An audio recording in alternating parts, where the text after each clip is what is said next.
सेठ मंगतराम अपने दफ्तर में बैठे फाइलों में खोए हुए थे। तभी फ़ोन की घंटी बजने से उसका ध्यान टूट गया। फ़ोन उसके सेक्रेटरी का था। उसने बताया कि अनीता नाम की एक औरत आपसे मिलना चाहती है। वह अपने आप को दफ्तर के स्टाफ रह चुके रमेश की विधवा बताती है। सेठ मंगतराम ने कुछ पल सोचकर कहा, उसे अंदर भेज दो। सेक्रेटरी ने अनीता को सेठ के कैबिन में भेज दिया। सेठ मंगतराम अपने काम में बिजी थे कि तभी एक मीठी सी आवाज़ से वे चौंक पड़े। दरवाजे पर अनीता खड़ी थी। उसने अंदर आने की इजाज़त मांगी। सेठ उसे भौचक देखते रह गई। अनीता की न केवल आवाज़ मीठी थी, बल्कि उसकी कद काठी, रंग रूप, सलीका सभी अव्वल दर्जे का था।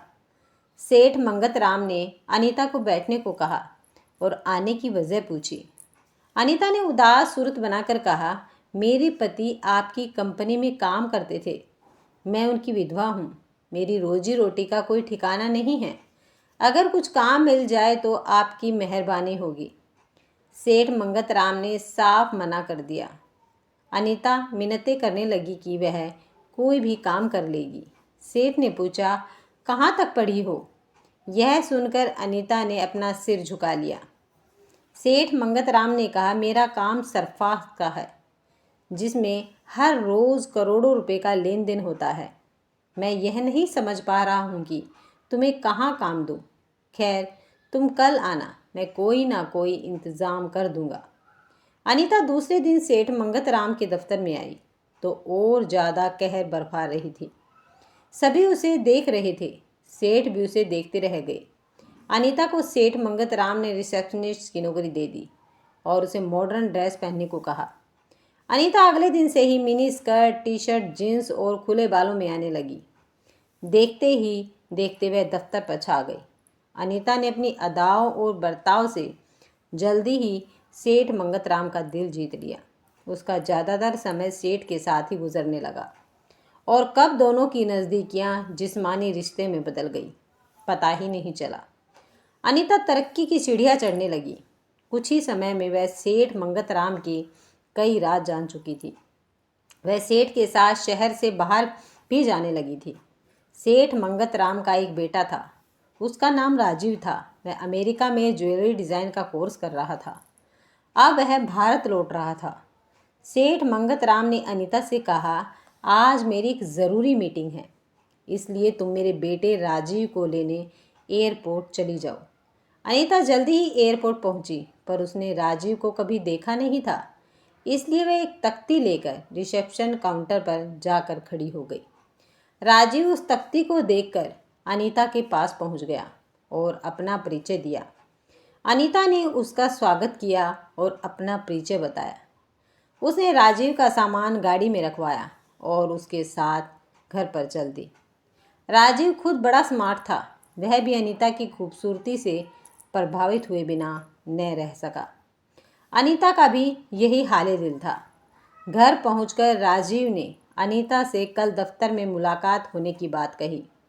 अगले दिन राजीव दफ्तर पहुंचा तो सारे स्टाफ ने उसे घेर लिया।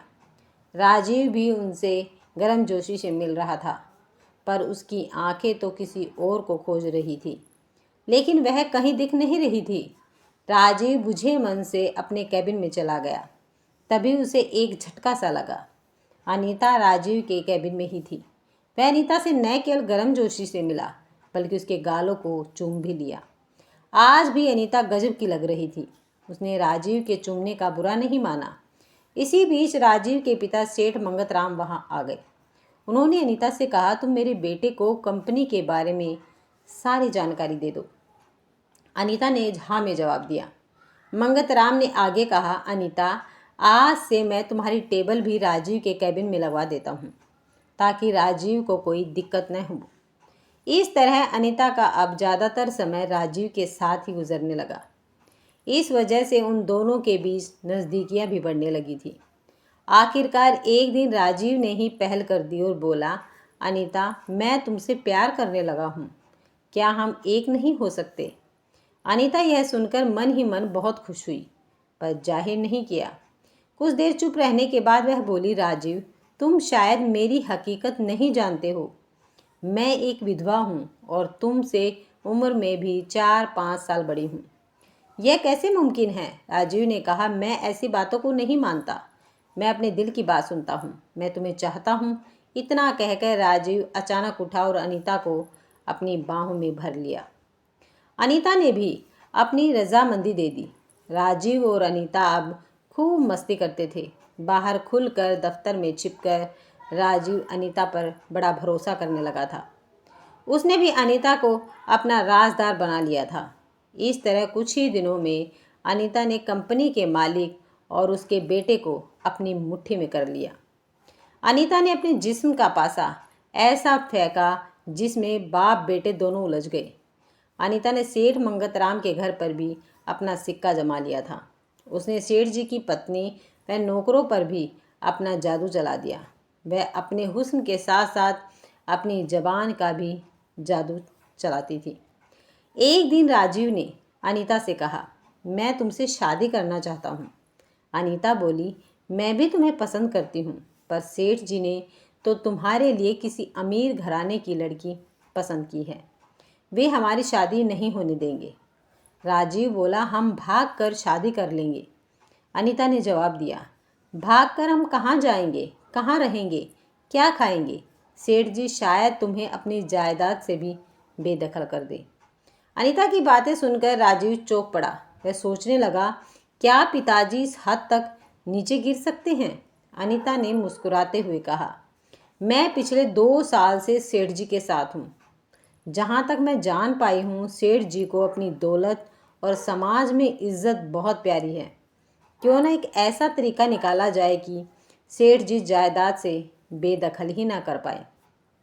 राजीव ने पूछा, वह कैसे?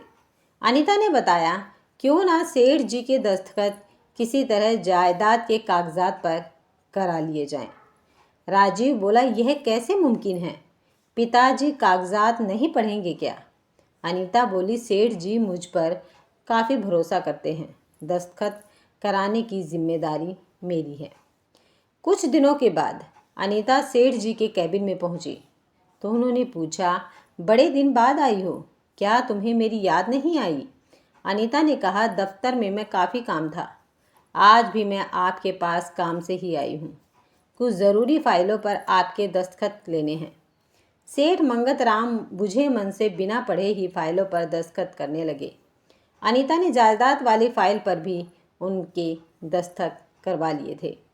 सेठ जी ने अनीता से कहा, कुछ देर बैठ भी जाओ मेरी जान। फिर उससे पूछा, सुना है कि तुम मेरे बेटे से शादी करना चाहती हो? यह सुनकर अनीता चौंक पड़ी, पर कुछ नहीं बोली। सेठ जी ने बताया, राजीव की शादी एक रईस घराने में तय कर दी गई है। तुम रास्ते से हट जाओ। अनीता ने कहा, सेठ जी, मैं अपनी सीमा जानती हूँ। मैं ऐसा कोई काम नहीं करूँगी जिससे मैं आपकी नज़रों में गिर जाऊँ।